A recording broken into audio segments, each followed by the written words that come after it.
Pelo que vimos até agora, o elétron se apresenta em torno do núcleo como uma nuvem eletrônica, e no caso específico do átomo de hidrogênio, no seu estado de menor energia, essa nuvem ela tem um formato esférico, embora a sua densidade não seja homogênea, ela vai diminuindo conforme nos afastamos do núcleo.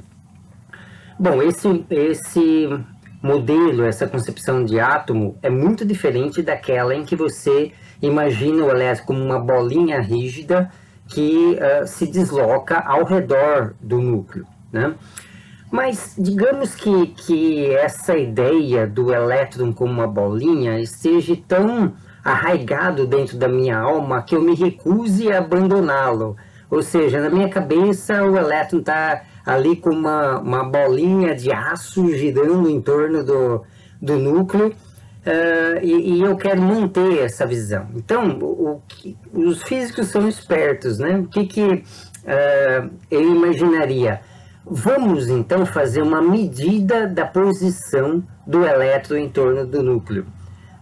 Na mecânica quântica, que é a ciência que descreve o mundo microscópico, é muito importante você sempre levar em conta a maneira, os métodos pelos quais as grandezas físicas são medidas. Então, o procedimento de medida é extremamente importante para você entender a mecânica quântica. Então, vamos imaginar como poderíamos medir a posição do elétron com uma precisão muito grande. Vamos imaginar que eu me satisfaria se eu conseguir determinar a posição do elétron em torno do núcleo numa escala de tamanho que seja 10 vezes menor do que o átomo, né? Digamos que isso seja suficiente para me satisfazer.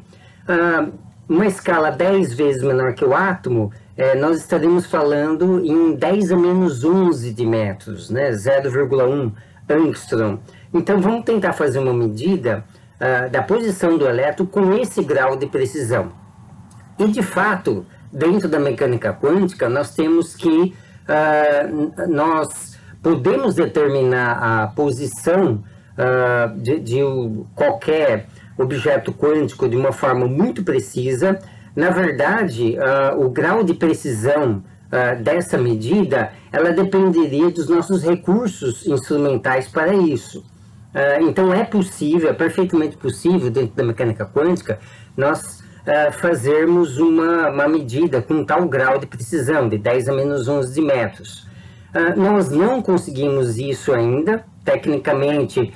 Os melhores microscópios são os microscópios de tunelamento ou força atômica, que chegam quase ao tamanho do átomo, mas não nada menor que o átomo. Mas digamos que um dia possamos fazer isso, possamos chegar até o grau de precisão. Não há nenhuma lei da física que impeça isso, né? Então vamos imaginar como que nós medimos podemos medir a posição do elétron. Ora, da mesma maneira que nós medimos a posição, a velocidade de um objeto qualquer, né? Então, quando nós queremos determinar, por exemplo, a posição de um carro em um determinado instante de tempo que está passando por uma estrada, eu preciso ver o carro, né? Tirar uma foto da estrada em algum instante de tempo, e ali essa foto vai me indicar em que posição o carro está na estrada, né? Bom, essencialmente, eu preciso ver o carro. Para ver o carro, é necessário que fótons interajam com o carro e voltem para os meus olhos, né? Então, essencialmente, o que nós temos que fazer para medir a posição do elétron é jogar fótons contra ele e observar o retorno desses fótons, né? Observar os fótons depois da interação. Só que o grau de precisão, né, que eu necessito, que seria 10 a menos 11 de metros, vai me impor algumas condições para os fótons que eu jogar contra o elétron. Então vamos ver, vamos calcular quais são essas condições. a energia do fóton que nós vamos usar para jogar contra o elétron para medir a sua posição, ela é igual ao produto da constante de Planck vezes a sua frequência. Então existe uma relação bionívoca aqui entre a frequência desse fóton e a sua energia. Contudo, a frequência ela pode ser escrita como sendo a velocidade da luz, que é a velocidade do fóton, dividido pelo seu comprimento de onda. Então nós temos um amarramento, vamos dizer assim, entre o lambda, o comprimento de onda do fóton, e a sua energia. Contudo, é sabido não só dentro da mecânica quântica, mas pela óptica de um modo geral, que nós não conseguimos extrair informação de qualquer coisa via interação com radiação eletromagnética, com ondas, considerando que o fóton também é onda, né? Já que ele é caracterizado por um comprimento de onda, mas nós não conseguimos extrair informação que correspondente a uma dimensão menor do que o seu comprimento de onda. Então, o comprimento de onda é um fator limitante para você conseguir extrair informação em termos de definição espacial, qualquer que seja a interação entre a radiação e matéria. Portanto, para que nós tenhamos uma precisão da ordem de 1/10 do tamanho do átomo, ou seja, de 10 a menos 11 de metros, nós vamos ter que utilizar aqui um fóton cujo comprimento de onda seja pequeno o suficiente, ou seja igual a 10 a menos 11 de metros. Se eu usar um fóton cujo comprimento de onda seja maior do que isso, eu não vou conseguir medir a posição do elétron com a precisão que eu quero, né? Lembremos aqui que a constante de Planck ela tem esse valor, 6,6 vezes 10 a menos 34 joules segundo. Aqui nós vamos colocar em unidades do sistema internacional. A velocidade da luz é 3 vezes 10 a 8 metros por segundo, mas quando fizermos essa operação, essa conta, vamos ter um resultado em joule, mas no mundo microscópico, então para quantidades atômicas, nucleares ou até de altas energias, nós costumamos usar como unidade de energia o elétron-volt, né? Então o elétron-volt é a quantidade de energia, por definição, que um elétron adquiriria ao atravessar uma diferença de potencial de 1 volt, né? Então, se eu pegar uma montagem de placas paralelas cuja diferença de potencial seja 1 volt e acelerar o elétron nesse intervalo entre as placas, ele vai adquirir uma energia de 1 elétron-volt. E essa energia corresponde numericamente à carga do elétron, né? 1,6 vezes 10 a menos 19 de joule. Esse aqui é o fator de conversão que nós vamos usar muito, inclusive para cálculo de dose de radioatividade, entre a unidade joule e a unidade elétron-volt. E se, em vez de falar em elétron-volts, nós falarmos em mega elétron-volts, lembrando que esse M aqui, o mega, é 10 elevado a sexta ou 1 milhão, nós teríamos 1,6 vezes 10 menos 13 de joule. O mega elétron-volt ele é adequado quando você lida com quantidades nucleares. Então é o nível de energia que você tem, por exemplo, de prótons e nêutrons dentro do núcleo.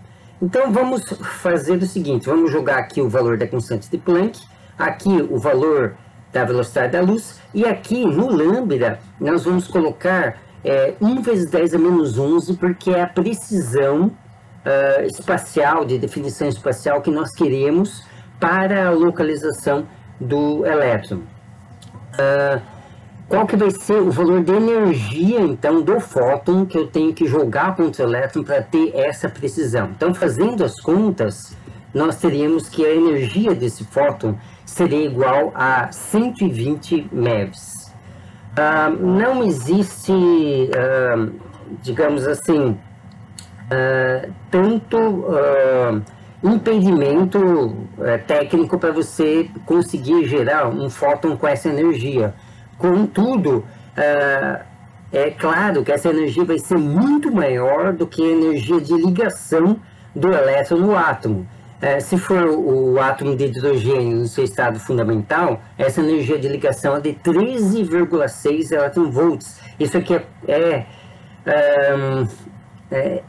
seria 10 mil vezes maior, porque aqui nós temos 120 MeVs, ou então 1,2 vezes 10 a 5 elétron-volts. A energia de ligação do elétron no átomo é da ordem de 13 elétron-volts. Não é 13 mega-elétron-volts, são 13 elétron-volts.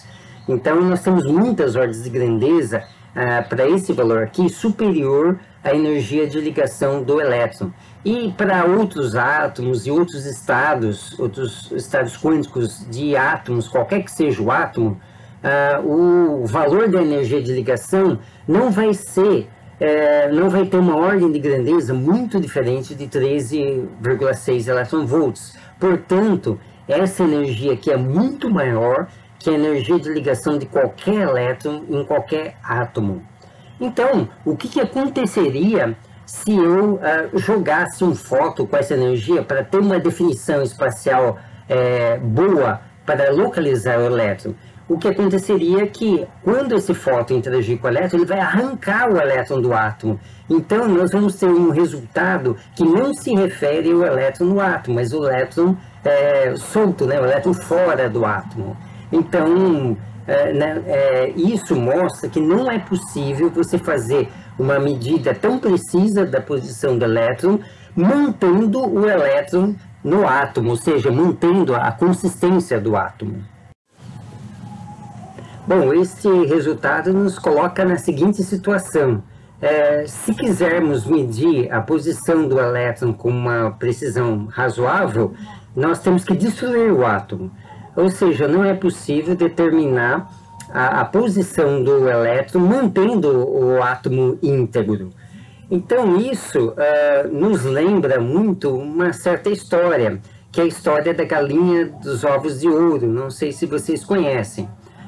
Um sujeito ganhou uma galinha, ela tinha uma aparência de uma galinha normal, mas no dia seguinte, quando ele acordou e foi no galinheiro recolher os ovos, ele observou que aquela galinha tinha botado um ovo de ouro maciço. E ele ficou extremamente espantado com isso, né? Uma coisa extraordinária. Olhou bem para a galinha, examinou ela, mas não tinha nada de diferente com relação a outras galinhas, e ficou bastante contente, né? No outro dia, ele observou que tinha um outro ovo de ouro ali no galinheiro. E aquilo o intrigou demais, né? Ele ficou muito incomodado com aquilo, ele queria saber como que aquela galinha poderia botar os ovos de ouro. E ele ficou tão intrigado com isso e começou a imaginar que se ele descobrisse o segredo da galinha, ele se tornaria um homem muito mais rico do que se ele esperasse um ovo por dia, fosse coletando um ovo por dia. Porque se ele soubesse esse segredo, ele poderia fazer com que muitas galinhas botassem ovos de ouro, ou então poderia fabricar ouro em grande quantidade, né? Então, um misto de ambição e curiosidade o fez pegar a galinha e abrir a galinha, né? Então ele cortou a galinha no meio, abriu a galinha para ver o que tinha dentro da galinha que fazia com que ela produzisse ovos de ouro. E o que ele observou foi que o interior da galinha não se diferenciava de nenhuma outra galinha, era exatamente igual ao interior de qualquer outra galinha.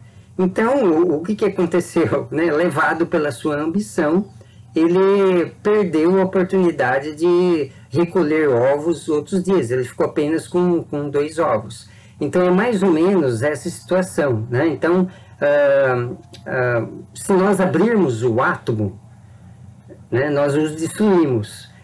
Qualquer tentativa de você tentar medir a posição do elétron com uma precisão menor que o átomo, fará com que você destrua o átomo. né? Então, a integridade do átomo, ela depende da nossa ignorância a respeito da sua posição, né?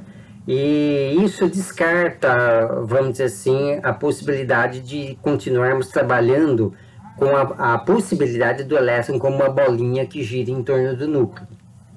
Mas essa história toda tem uma outra componente ainda a nível quântico, que é a questão da incerteza da posição do elétron.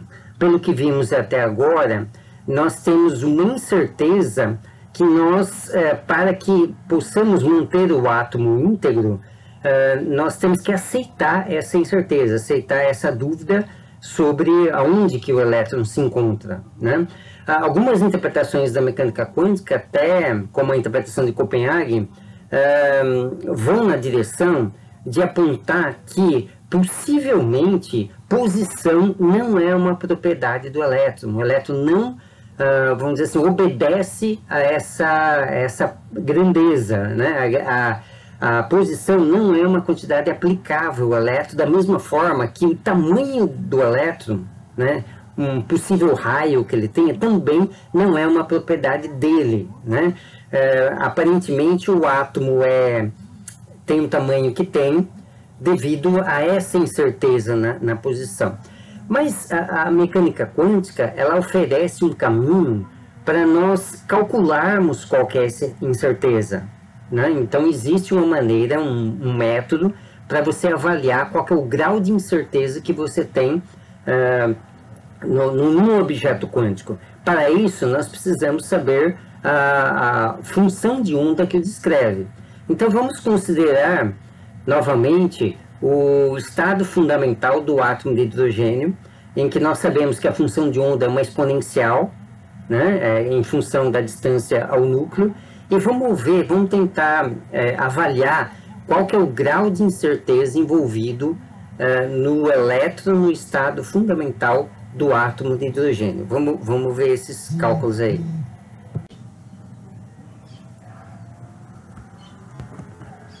A incerteza na posição do elétron dentro da mecânica quântica pode ser calculado de uma maneira semelhante à incerteza que nós temos na estatística básica.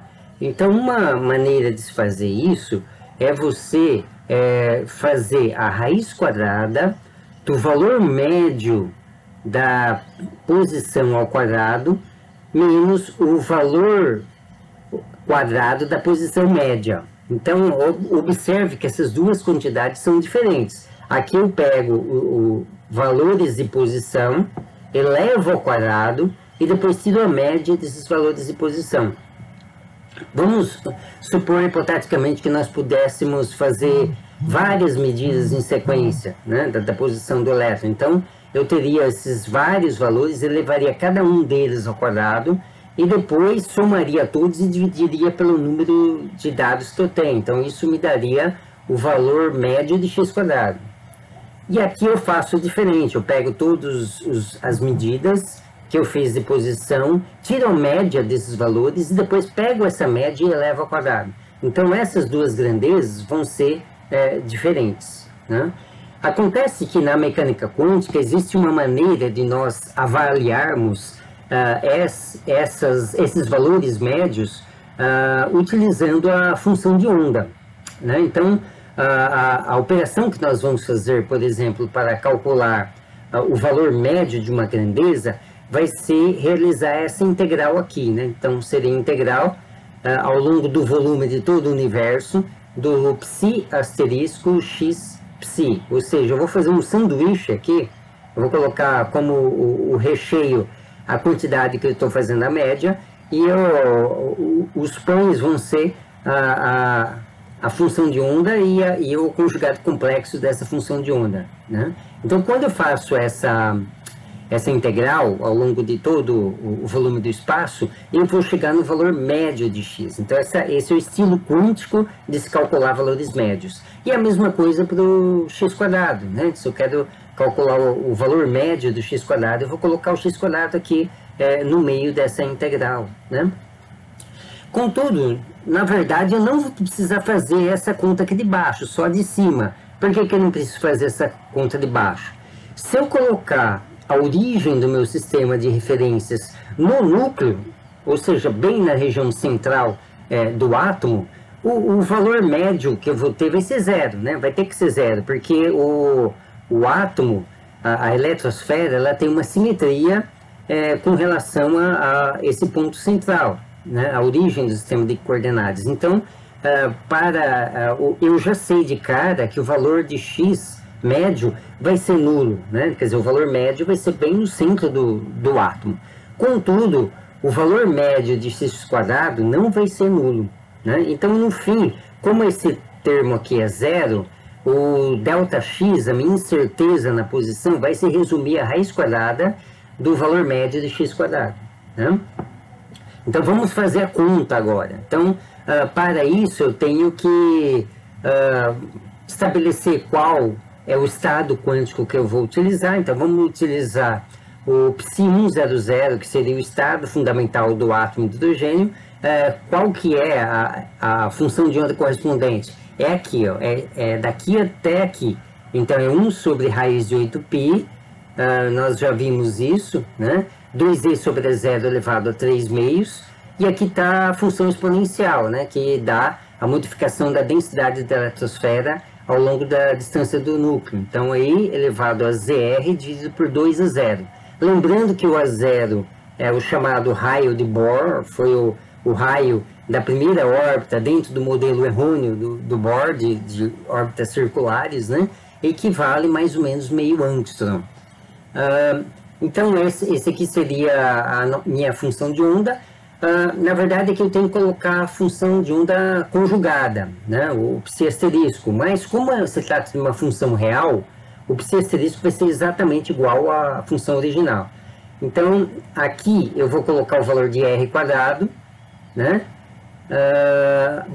Na verdade, aqui seria o valor de x², né?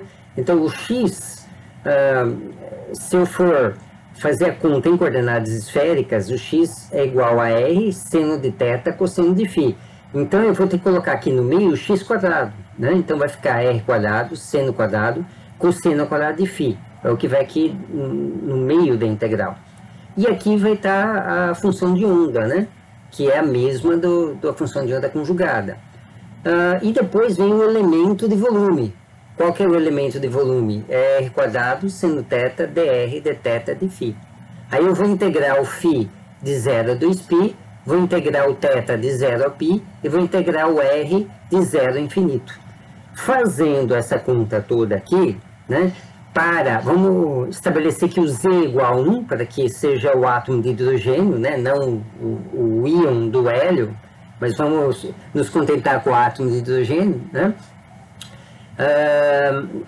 O resultado, segundo as minhas contas, se eu não errei, é aproximadamente 7 a 0.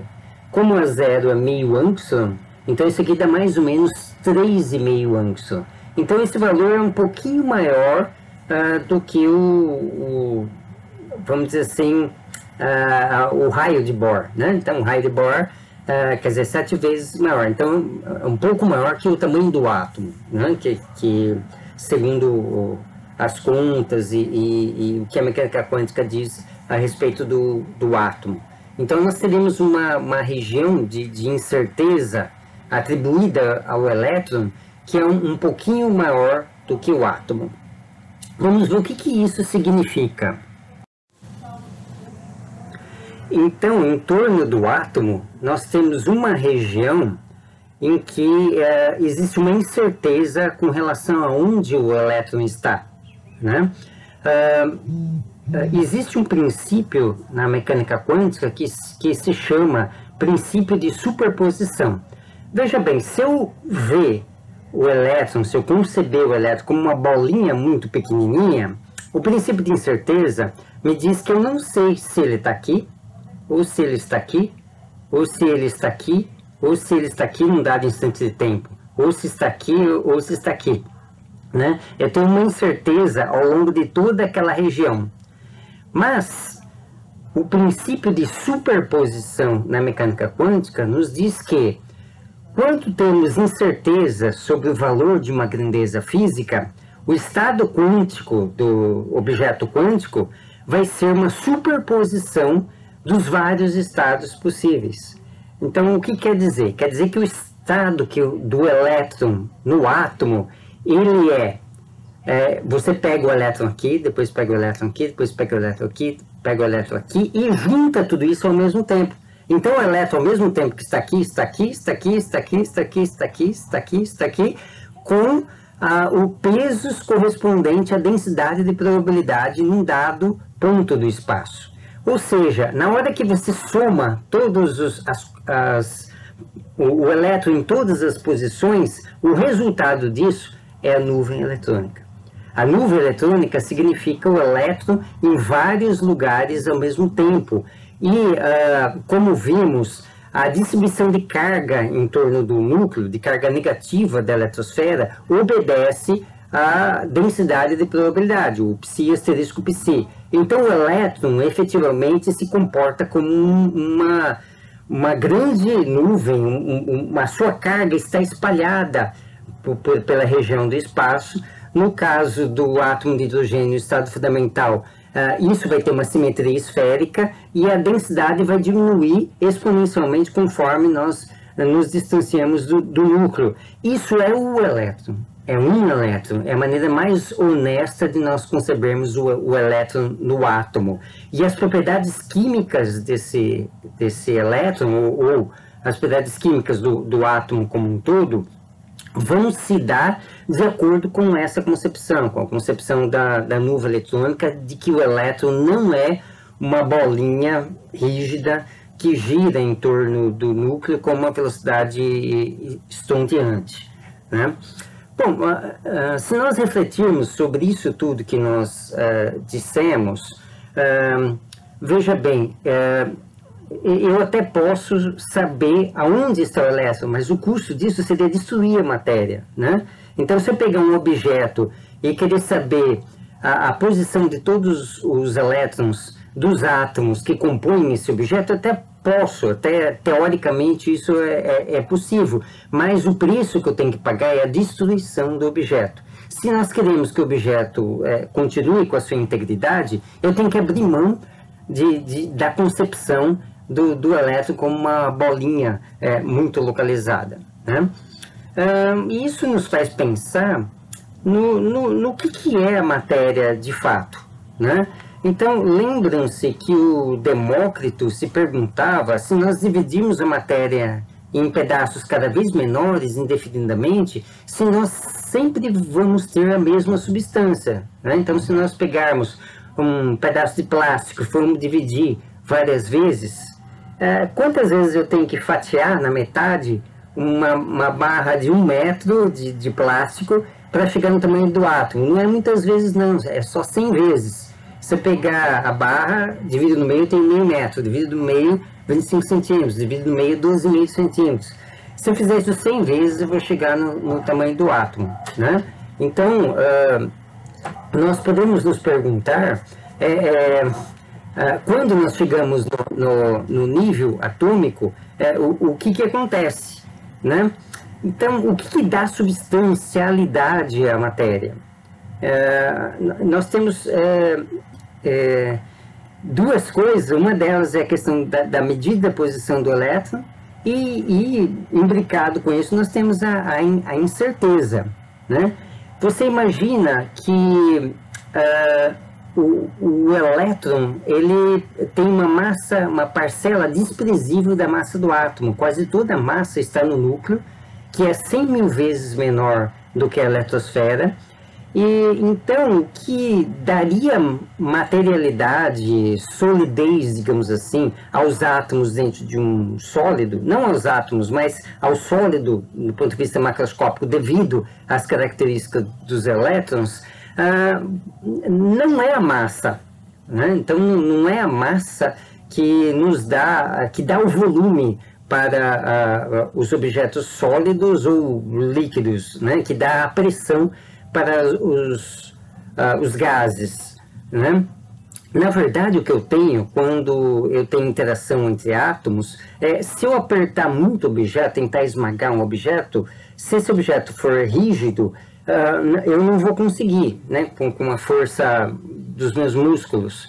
Mas o que dá essa sensação de materialidade, pelo menos um dos aspectos da coisa, eu vou falar dos dois aspectos, um dos aspectos é o campo eletromagnético, né? Então, quando eu aproximo um átomo do outro, como eu estou aproximando as eletrosferas, que tem duas eletrosferas vão ter cargas negativas, né? Eu vou ter uma repulsão colombiana. Então, essa repulsão colombiana faz com que um átomo não entre dentro do outro, não ocupe o mesmo volume do espaço do outro. Então, quando eu comprimo um objeto, essa força de repulsão colombiana, eletrostática, ela vai agir de forma a impedir com que eu consiga esmagar o objeto. Depois nós vamos ver em outro vídeo o que acontece quando a força é tão grande que de fato esmaga. Mas em condições normais, né, os objetos que nós manipulamos no dia a dia, eu tenho essa condição, que a minha força muscular não é capaz de vencer a repulsão eletrostática entre os átomos. Então, se eu pegar um objeto, né, então, aqui eu tenho um ioda, né, se eu pegar esse ioda e apertar ele, né, os meus dedos não vão conseguir penetrá-lo, porque é feito de um material rígido, um plástico rígido, né? Então, o que, na verdade, eu estou sentindo, se eu for olhar a nível microscópico, é a repulsão entre as eletrosferas dos átomos do iodo e os átomos dos meus dedos. Vocês imaginam que todo o volume de um átomo ele é proporcionado pela eletrosfera. Então, na verdade, eu tenho um campo eletromagnético, né? Tem uma carga que é distribuída como uma nuvem eletrônica, né? E isso causa a repulsão, não é a massa. Então, este objeto, ou qualquer outro objeto, é um campo eletromagnético, né? Eu estou segurando na minha mão um campo eletromagnético.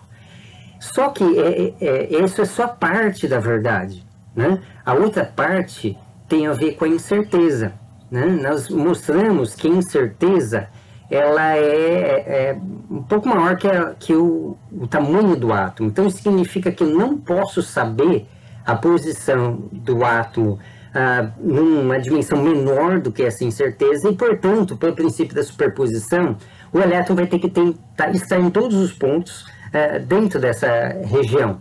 Isso dá volume ao átomo, né? Ou seja, a incerteza dá volume ao átomo. Então, eu não consigo comprimir esse objeto para não violar o princípio de incerteza. Isso mostra, se eu for fazer uma leitura muito fidedigna ao que a mecânica quântica nos diz, os objetos sólidos e os objetos materiais de um modo geral, eles são feitos de incerteza, né? Então, a incerteza é o tijolo básico da sustentação da matéria.